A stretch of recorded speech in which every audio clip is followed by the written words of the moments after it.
A co on jest, kurwa, Robocop?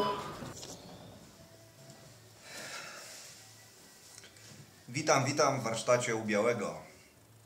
Chciałbym zacząć krótką serię filmików nagrywać na temat ostrzenia noży. No i co według mnie jest najważniejsze generalnie z praktyki mojej, z wiedzy jaką otrzymałem. Oczywiście nie uważam się za jakiegoś najlepszego ostrzyciela, nożownika. Jednak co zauważyłem, co jest najgorsze przy ostrzeniu właśnie noży odnośnie bezpieczeństwa. Mianowicie w systemach typu Lański, tu jest akurat system od Ostrego, nie jest to lokowanie produktu, nikt mi nie płaci za reklamę, aczkolwiek cieszę się, że jeszcze w Polsce ktoś robi takie fajne produkty. Wybrałem spośród wielu, są Kazaki, są Lańskie, no uznałem, że ta ostrzałka mi akurat najbardziej odpowiada. Póki co sprawuje się dobrze, ale zobaczymy. Zawsze w każdym sprzęcie można by coś poprawić.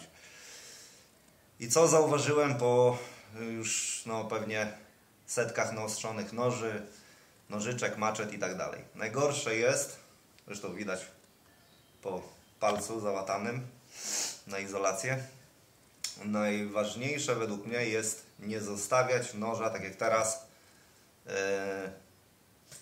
w trakcie ostrzenia. Czyli ostrzymy nóż, kończymy ostrzenie. Bezpieczeństwo. Przede wszystkim najważniejsze bezpieczeństwo.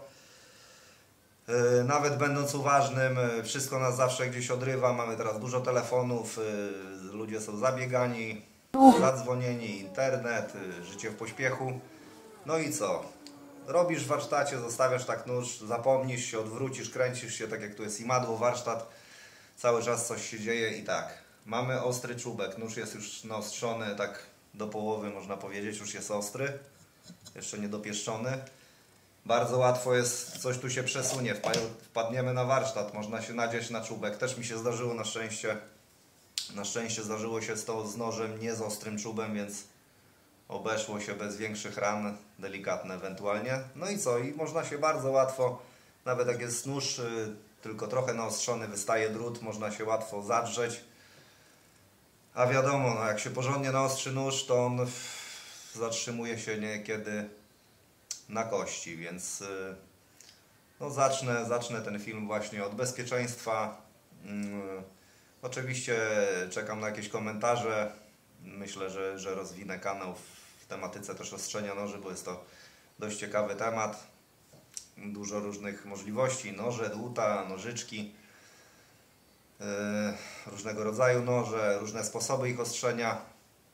Ja uznałem, że najlepszym na razie sposobem, tak jak dla mnie, nie potrafię z ręki ostrzyć. Uważam, że najlepszym sposobem jest ostrzałka typu właśnie tego, tak jak Lański, czyli tutaj mamy Ostrego, wykonanie polskie. No można naostrzyć tym bez problemu noże do stanu golenia, kartki tną w locie. Oczywiście zależy to od noża, czy to będzie nóż kuchenny, czy to będzie dobra stal, czy to będzie jakiś gównolit. Wiadomo, miękka stal ostrzy się szybciej, lepiej, ale szybciej się tępi. Czas ostrzenia i tak dalej, no to wiadomo, w dalszych pewnie jakichś filmikach poruszę te tematy, aczkolwiek zaczynam od pierwszego filmu odnośnie bezpieczeństwa. Uważajcie przy przewożeniu ostrych noży, jak już są naostrzone, przy ich przenoszeniu. Ja mam na to jakieś różne sposoby, zawijam w kartki, w jakieś jeszcze torby owijam, w jakieś gąbki wkładam. Nieraz mam takie gąbki przenośne w samochodzie, gdzieś sobie kładę. W samochodzie też należy gdzieś je położyć te noże, żeby ktoś nie usiadł, żeby nie walały się. Wiadomo, naostrzony nóż ma bardzo cienką krawędź tnącą, łatwo uszkodzić, więc przy przewożeniu też trzeba bardzo uważać, to zauważyłem, że naprawdę przez głupi przypadek można sobie zrobić duże kuku, tym bardziej jeszcze jak są gdzieś w pobliżu dzieci, osoby postronne, które nie wiedzą, że gdzieś tam leży nóż, a tak jak mówię, po ostrzeniu takimi systemami, jak ktoś ma trochę wprawy, no to nóż jest ostry jak brzytwa. Nie, jak to się mówi, w locie goli jaja komara, nie? Także dziękuję za oglądanie. Pomyślę co dalej, jakie dalsze tematy odnośnie ostrzenia. I tak jak mówię, nie jestem jakimś tu bogiem ostrzycieli. To są moje doświadczenia. Uważam, że potrafię dobrze naostrzyć nóż. Myślę, że można pewnie lepiej i też będę do tego dążył. Także pozdrawiam wszystkich, dziękuję za uwagę. Wszystkiego dobrego.